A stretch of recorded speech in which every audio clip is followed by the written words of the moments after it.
This is Russell Burrell. This 17-year-old teen is facing charges for 3 counts of murder, 3 counts of discharging a firearm, and 1 count of conspiracy. On July 30th, 2012, Russell Burrell, who was armed with a fully loaded Glock, Quandle Husband, and Donovan Hall walked to the apartment of Michael Martin. Upon arriving at the house, the 3 met Martin and Colon, whom they were not expecting to see, and barked commands at them. As Martin and Colon headed toward the back of the apartment, Burrell fired the 9mm repeatedly at them and killed them both. After hearing the gunshots, Shamika Barros awoke from the couch in the living room and was also shot dead by Burrell. After committing the murder, the police apprehended the 3 and brought them in for trial. In court, the prosecutor narrated what went down at the crime scene to defend his claims. Discussion among all of them about the fact that Michael Martin was soft. That is, that those present thought that Mr. Martin would be an easy target for a robbery. The group discussed the fact that Mr. Martin would likely have marijuana and money at the apartment. Bullets fired by Russell Burrell struck and killed both Michael Martin and Damian Colon. As Russell Burrell was firing at Mr. Martin and Mr. Colon in the kitchen, Shamika Barros woke up from the couch in the living room. During the trial, families of the victims had the chance to confront Burrell for murdering their dear son. You took the life of her son, my grandson, for what? You committed a horrible, evil act, murdering 3 precious persons, resulting from your sick soul. Every day comes with the struggle of having to walk past his bedroom door. Another day that she'll pass without hearing his voice or seeing a smile that would light up a room. There's a void and a hole and an emptiness in my life that will never be filled. At the end of their impact statement, the old woman had a special request for the judge. I don't desire revenge, but I do ask for justice and to impose the maximum penalty as the law allows. The Superior Court Justice Robert Kraus granted the request and sentenced Russell Burrell to 6 life sentences with additional 10 years for his role in the murder. Burrell had no expression on his face despite the multiple sentences, but the next teenager couldn't control her emotions before the juror's final verdict. This is Carly Gregg, who is awaiting trial for first-degree murder and attempted murder. The 15-year-old shot her mother dead and attempted to take her stepfather's life. In March 2024, Carly Gregg shot her mother, Ashley Smiley, who was also a math teacher in her school. This came after Ashley discovered that her 15-year-old was on drugs. Carly took a .357 Magnum and shot her mother dead in their home in Mississippi. After murdering her mother, Carly also lured her stepfather, Heath Smiley, pretending to be her mother by texting him to come home. When Heath arrived at the house, Carly shot him in the shoulder before he overpowered her. In court, Heath took the witness to narrate what he saw on getting home. When you found Ashley, can you tell the ladies and gentlemen what you saw? She was laying on her back and had her hands kind of across her, and a towel over her face. Do you remember what color the towel was? I do not. When you saw her laying there, what's the very next thing that you did? Checked her pulse, see, and kind of moved the towel, and then called 911. And Heath, when you moved the towel, what did you see? I knew she had been shot.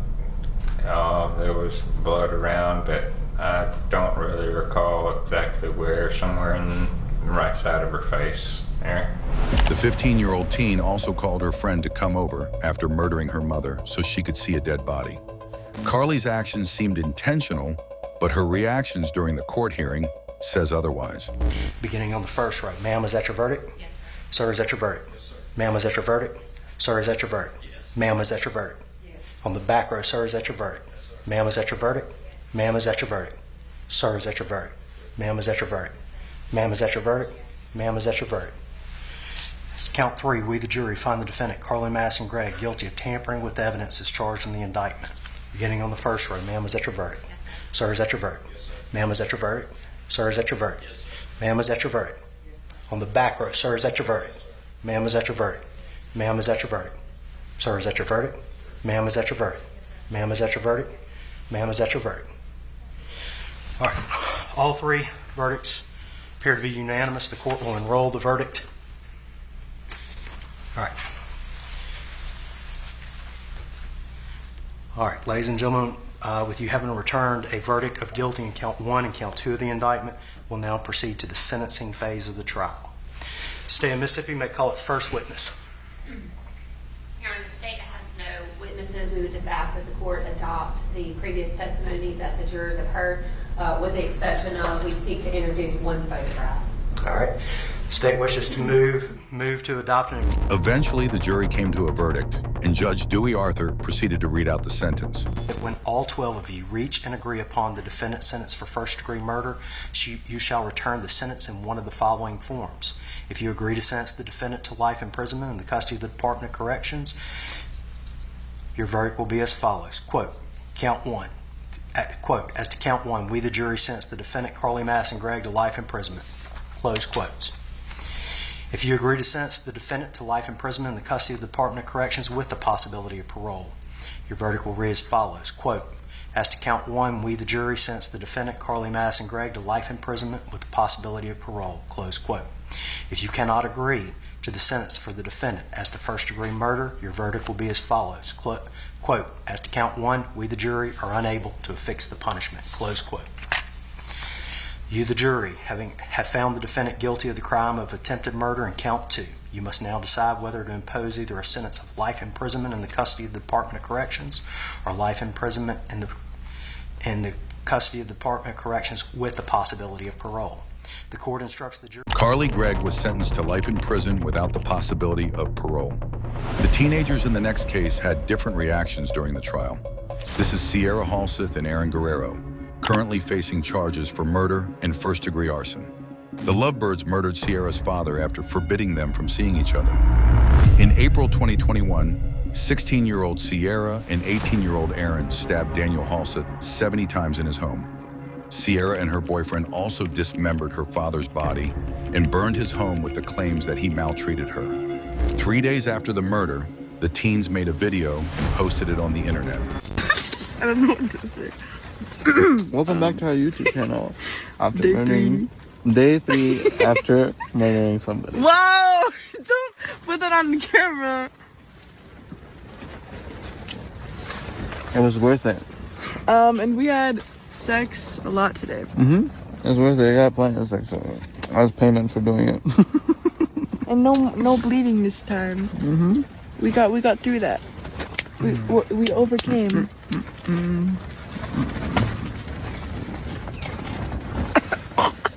Yeah. So yeah.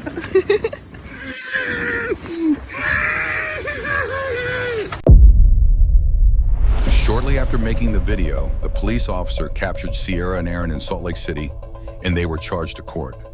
During the trial, Daniel's mother was still in surprise and a devastated state due to the vicious murder of her son by her granddaughter. Where did the evil come that was bred into a soul that murders their own father? You're in a tough spot because your son is the victim and the killer is your granddaughter. Can you talk about that? She's not my granddaughter. At the sentencing, Sierra showed no sign of remorse and refused to take responsibility for her actions. He locks me in place and starts pushing me and hitting me around. Aaron, on the other hand, had a different request in his statement. I ask for forgiveness as I get sentenced today, and I hope it brings you a little peace. After hearing from the witnesses and the defendants, the judge proceeded with the sentence. On count 1, you're going to be sentenced to 48 to 120 months in the Nevada Department of Corrections.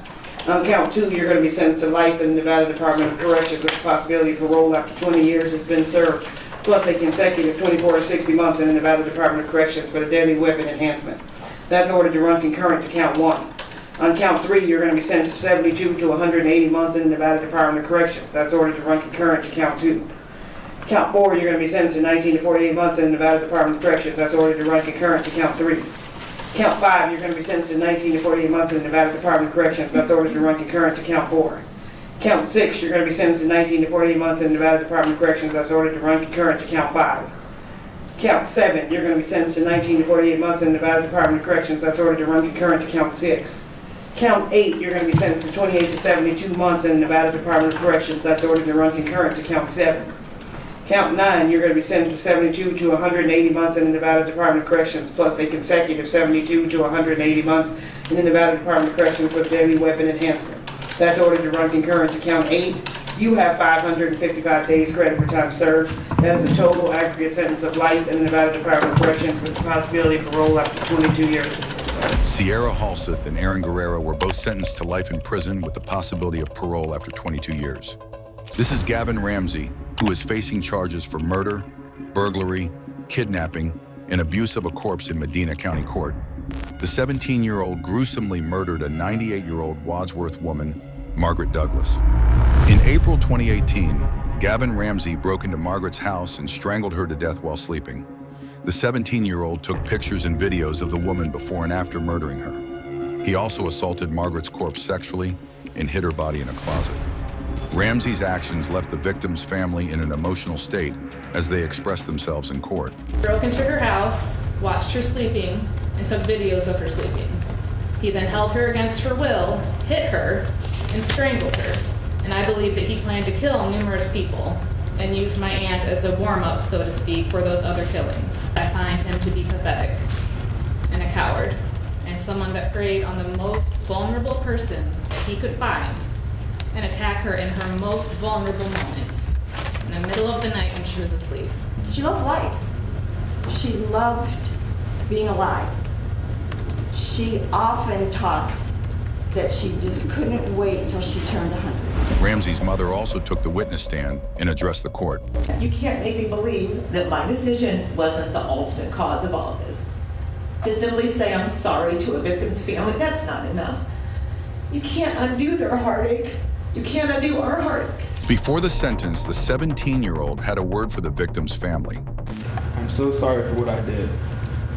I constantly live in regret and shame because of it. Ramsey showed a sign of remorse and apologized for his actions. The teen was sentenced to life in prison without the possibility of parole. The defendants in the next case lashed out after the judge handed down the punishment. This is Lance Dyer, who is awaiting trial for carjacking and pointing a loaded weapon at a police officer. The 16-year-old teen allegedly stole a vehicle, which led to a police high-speed chase. Fortunately, the police officers caught up with Dyer and tried to stop him, but the teen pulled out a gun and pointed it at the officers. One of the officers shot him in the hand and got him arrested. In court, Judge Dennis Adkins expressed his feelings towards Dyer as he stood before him. Anything more serious than someone pointing a loaded weapon at a police officer. You are lucky to be standing here in front of me today instead of being on the ground. After expressing how displeased he was towards Dyer's action, the judge proceeded to hand down his punishment. Following the sentence, there was an outburst that drew all attention in the courtroom. Is there anything further from the state? Man, my brother got 13 years old. Stop saying that! Dyer's sister busted out in court after hearing her brother's punishment, but even the teen's mother had something to say after the court session. Still don't believe that he pointed a gun at a police officer because my son would be dead. You know, police officers don't shoot warning shots. They are trying to shoot to kill. So if you're trying to shoot to kill, then if my son pointed a 9mm at you twice, why isn't my son dead? Despite the multiple reactions from the defendant's family, Judge Dennis sentenced Lance Dyer to 11 years behind bars. This is Gavin Smith, who is currently facing charges for 3 counts of first-degree murder, 1 count of second-degree murder, and 1 count of using a firearm. The 16-year-old reportedly killed his family members, including his stepfather, Daniel Long, mother, Risa May, and his 2 brothers. In December 2020, Gavin Smith shot his family members at close range in their home while they were sleeping. 4 days after the murder, the bodies were discovered, and Gavin Smith was found hiding behind a dresser in a home in River Haven Road in Clendenin. During the court hearing, Daniel Long's parents had the opportunity to express themselves before the judge. As the numbness took over my body, I tried to comprehend how someone could have so much hatred to eliminate 4 people, including his own flesh and blood, in such a violent and cowardly way, especially the 3-year-old Jamison, who loved Gavin unconditionally. I watched the dynamics of the relationship with Gavin and his brother Jameson. I cannot comprehend how he could have taken his brother's life along with the lives of Daniel, Risa, and Gage. It was an emotional moment in the court as the parents expressed their grief for the loss of their son. Before the sentencing, Gavin Smith also had something to tell the judge. I'm begging you, if you do grant this alternate sentence Mr. Sullivan's talking about, you won't have an issue on me because I never was involved with it all until December of 2020. The 16-year-old pleaded with the judge for leniency and awaited the sentence from the judge. This was the judge's response to the request. Executed your mother and stepfather by shooting them in the head while they were asleep. Then you executed your two brothers by shooting them in the head, the youngest which was hiding under his crib. Your actions can only be described as an act of pure evil. Evil. I find that you have zero remorse for your actions. And in fact, the probation officer reports that he felt that you were justified in your actions. After describing his actions as pure evil, the judge sentenced Gavin Smith to 3 life sentences with the possibility of parole after 15 years. This is Christian Dix, who is facing charges for second-degree murder and armed robbery. I plead guilty. The 19-year-old shot and killed a bicyclist at Quincy and Prospect Northeast. In August 2018, Christian Dix shot 23-year-old Stephanie Martinez, who was in Albuquerque to visit her friends. After shooting the 23-year-old multiple times, Dix robbed 2 giant gas stations in the area with his Mazda car. The Albuquerque police responded to the scene and apprehended 19-year-old Dix after a chase. Stop, police!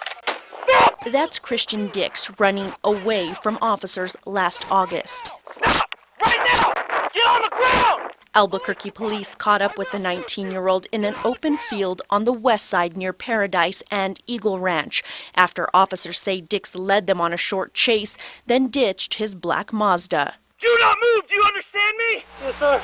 Once he was in custody, Dix questioned why police were after him. So I'm wondering, what am I being arrested for? Because I was never... So all that stuff will be explained to you once the detective... In court, Dix pleaded guilty to his crimes. You won't be able to withdraw from this plea or change it. You understand that? Yes, sir. During the trial, Stephanie's father took the witness stand to express what he found amusing. I don't know if he realizes what he did. For whatever reason, God only knows, I don't know. Everyone in the courtroom wondered why Dix murdered the 23-year-old. But when Dix had the chance to speak, he addressed the victim's family. I'd just like to say that I am deeply sorry to the family for what I've done. She'd give you her last dollar in her pocket if that's all she had. The judge sentenced the teen to 26 years in prison as the consequence for his crimes.